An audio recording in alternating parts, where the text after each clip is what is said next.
हर हर महादेव, जय भोलेनाथ। नमस्कार, मैं सुरभि मिश्रा आदर्श जीवन में आपका स्वागत करती हूँ। ओम नमः शिवाय। सोमवार व्रत कथा। पौराणिक ग्रंथों के अनुसार हिंदू धर्म में सोमवार व्रत का बहुत बड़ा महत्व है। ये व्रत भगवान शिव और माता पार्वती को प्रसन्न करने के लिए किया जाता है।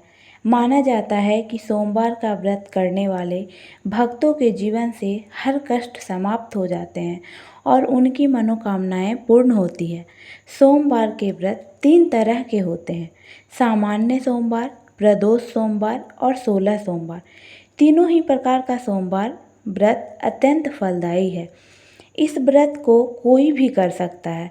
अविवाहित कन्या सुंदर वर के लिए करती हैं। विवाहित औरतें अपने लंबे सौभाग्य और सुखी वैवाहिक जीवन के लिए करते हैं, अथवा पुरुष इस व्रत को इसलिए करते हैं ताकि सुखी और शांतिपूर्ण अपना जीवन बिता सकें। सोमवार व्रत कथा कुछ इस प्रकार है। एक समय की बात है, किसी नगर में एक साहूकार रहता था। उनके घर में धन की कोई कमी नहीं थी, लेकिन उनकी कोई संतान नहीं थी।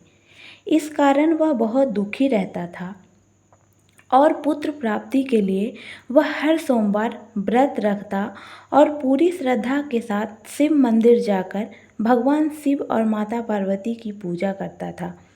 उसकी भक्ति देखकर माता पार्वती प्रसन्न हो गईं और भगवान शिव से उस साहूकार का मनोकामना पूर्ण करने का आग्रह किया।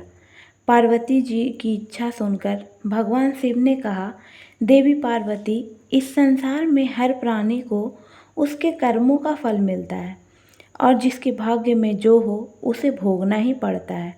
लेकिन पार्वती जी ने साहूकार की भक्ति देखकर उसकी मनोकामना पूर्ण करने की इच्छा जताई। माता पार्वती के आग्रह पर शिव जी ने साहूकार को पुत्र प्राप्ति का वरदान दे दिया, लेकिन साथ में ये भी कहा कि उसके बालक की आयु केवल 12 वर्ष ही होगी। माता पार्वती और भगवान शिव जी के बातचीत को साहूकार सुन रहा था। उसे ना तो इस बात की कोई खुशी थी और न ही दुख। वह पहले की भांति ही शिव जी की पूजा करता रहा और कुछ समय बाद साहूकार के घर एक पुत्र का जन्म हुआ। जब वह बालक 11 साल का हुआ, तब साहूकार ने अपने पुत्र के मामा को बुलाकर उसे बहुत सारा धन दिया और कहा, तुम इस बालक को काशी विद्या प्राप्ति के लिए ले जाओ और मार्ग में यज्ञ करवाना। जहाँ कहीं भी यज्ञ करवाओ वहाँ ब्राह्मणों को भोजन करा के और दक्षिणा जरूर देते हुए जाना। दोनों मामा और भांजे इसी तरह से यज्ञ कराते और ब्राह्मणों को दान दक्षिणा देते हुए आगे बढ़ते गए।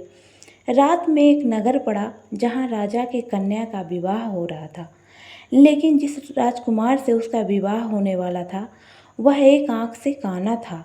राजकुमार के पिता ने अपने पुत्र की काना होने की राज छुपाने के लिए एक जाल सोची और साहूकार के पुत्र को देखकर उसके मन में एक विचार आया और उसने सोचा, क्यों न इस लड़के को दूल्हा बनाकर और राजकुमारी से विवाह करा दें। विवाह कराकर इसे धन देकर विदा कर देंगे और राजकुमारी को अपने नगर ले जाएंगे। लड़के को दूल्हे बनाकर राजकुमारी से विवाह करा दिया गया, लेकिन साहूकार का पुत्र ईमानदार था। उसे यह बात न्याय संगत नहीं लगी। उसने अवसर पाकर राजकुमारी की चुन्नी के पल्ले पर लिखा कि तुम्हारा विवाह तो मेरे साथ हुआ है, लेकिन जिस राजकुमार के संग तुम्हें भेजा जाएगा वह एक आँख से काना है। मैं तो काशी पढ़ने जा रहा हूँ। जब राजकुमारी ने चुन्नी पर लिखी बात पढ़ी तो उसने अपने माता पिता को यह बात बताई। राजा ने अपनी पुत्री को विदा नहीं किया, जिससे बारात वापस चली गई। दूसरी ओर साहूकार का लड़का अपने मामा के साथ काशी पहुंचा और वहां जाकर उन्होंने यज्ञ किया। जिस दिन लड़के की आयु 12 साल की हुई, उसी दिन यज्ञ रखा गया। लड़के ने अपने मामा से कहा कि मेरी तबीयत कुछ ठीक नहीं लग रही है। तभी मामा ने कहा कि तुम थोड़ी देर के लिए आराम कर लो। शिव जी के वरदान के अनुसार कुछ ही देर में उस बालक के प्राण निकल गए। मृत भांजे को देखकर उसके मामा ने विलाप करना शुरू कर दिया।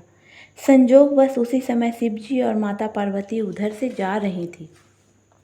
पार्वती जी ने भगवान शिव से कहा, स्वामी, मुझे इसके रोने की स्वर सहन नहीं हो रहा है। आप इस व्यक्ति का कष्ट अवश्य दूर करेंगे। जब शिव जी मृत बालक के समीप गए तो वो बोले, यह तो वही बालक है, उस साहूकार का ही पुत्र है जिसे मैंने 12 वर्ष की आयु का वरदान दिया था। अब उसकी आयु पूरी हो चुकी है।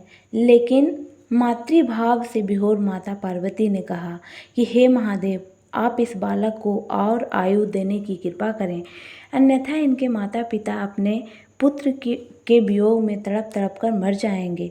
पार्वती जी के आग्रह पर भगवान शिव ने उस लड़के को जीवित होने का वरदान दिया। शिव जी की कृपा से वह लड़का जीवित हो गया और वह अपनी शिक्षा समाप्त करके अपने मामा के साथ नगर की ओर चल पड़ा।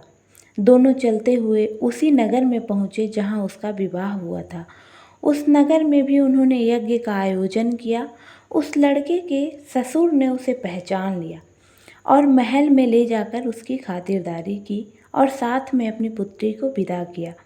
उधर साहूकार दोनों पति पत्नी भूखे रहकर बेटे की प्रतीक्षा कर रहे थे। उन्होंने प्रण कर रखा था कि यदि उन्हें अपने बेटे की मृत्यु का समाचार मिला तो वो भी अपने प्राण को त्याग देंगे।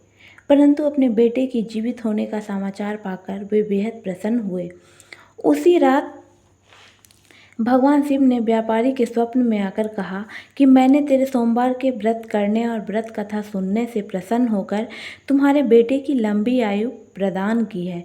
इसी प्रकार जो कोई सोमवार व्रत रखता है या कथा सुनता है, उसके सभी दुख दूर होते हैं और समस्त मनोकामनाएं पूर्ण होती है, क्योंकि शिव भोले हैं और भक्त प्रेमी भी। पूरी श्रद्धा से की गई पूजा वह अंतर मन से स्वीकार करते हैं।